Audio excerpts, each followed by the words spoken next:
Yo, what's up guys? It's your boy Fake Player TV. Once again, welcome back to my YouTube channel for my another video tutorial. So for today's video guys is pag-uusapan natin tong about sa cancellation account.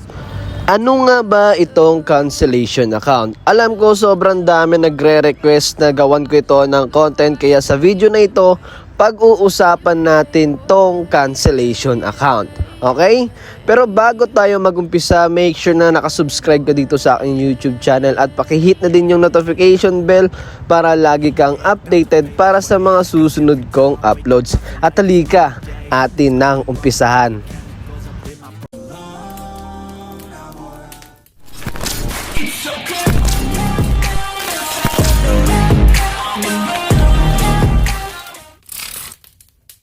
So at eto na guys, no, pag-uusapan natin tong tungkol sa cancellation account. Pero bago natin yung pag-usapan, ipapakita ko muna sa inyo itong account na merong cancellation account.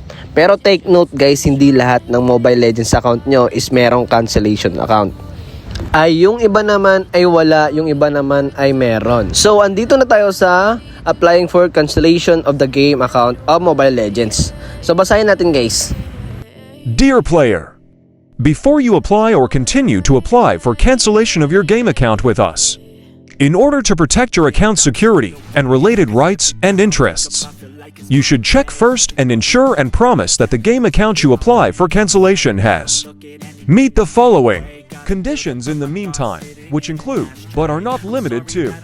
So dito guys is pag once na nag-apply kayo sa cancellation account is kailangan nyo muna ma-meet yung mga following condition para sa cancellation account. So ano nga ba yung mangyayari pag once na nag-agree or na-meet natin yung following condition dito sa cancellation account? And then try natin i-click tong meet the condition for account cancellation. Then dito agree tayo. Try natin kung anong lalabas. So ito yung lalabas guys is ilalagay lang natin kung saan nakabind yung ating Mobile Legends account. And then ipapakita ko sa inyo guys yung agreement ni cancellation account para mas maintindihan nyo lalo. Dear users, before you officially start the next process of the cancellation of the game account for Mobile Legends Bang Bang, hereinafter referred to as the game, we will first make the following special statements for you after cancellation of the game. Account or character if no special statements for you after cancellation of the game account, or character if no special distinction is made below. Game account or the account shall refer to game account or character. Your data may include your personal information in the game account will be deleted or anonymized, and the related products and services that have been previously connected to the game account will no longer be connected unless otherwise provided by laws and regulations or this agreement. Once the game account is canceled, it cannot be restored. Please be careful. So ayun na nga guys, no, madi-delete yung ating Mobile Legends account pag once na nag-agree tayo dito sa cancellation account.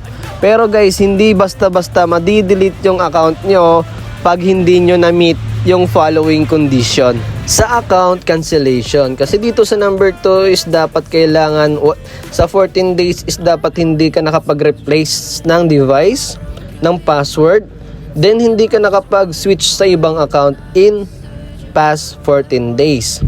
Then dito naman sa 5 and 6, kailangan naman is walang social relationship including group and squad and mentor and apprentice relationship, etc. So to cut it short guys, if ever na ma-hack yung mga Mobile Legends account nyo tapos meron kayong account cancellation, is hindi talaga basta-basta talaga makakancel ng hacker yung account nyo, or hindi basta-basta madi-delete ng hacker yung mga account nyo, no? So kailangan ma-meet talaga yung mga requirements bago ma-delete yung account. By the way guys, kung gusto nyo malaman yung buong condition and agreement ni cancellation account, ilalagay ko lang yung link sa description ko. Kayo nang bahala magbasa dyan, no? So yun lang guys, hanggang sa video na ito, at sana nasagot ko yung mga katanungan nyo.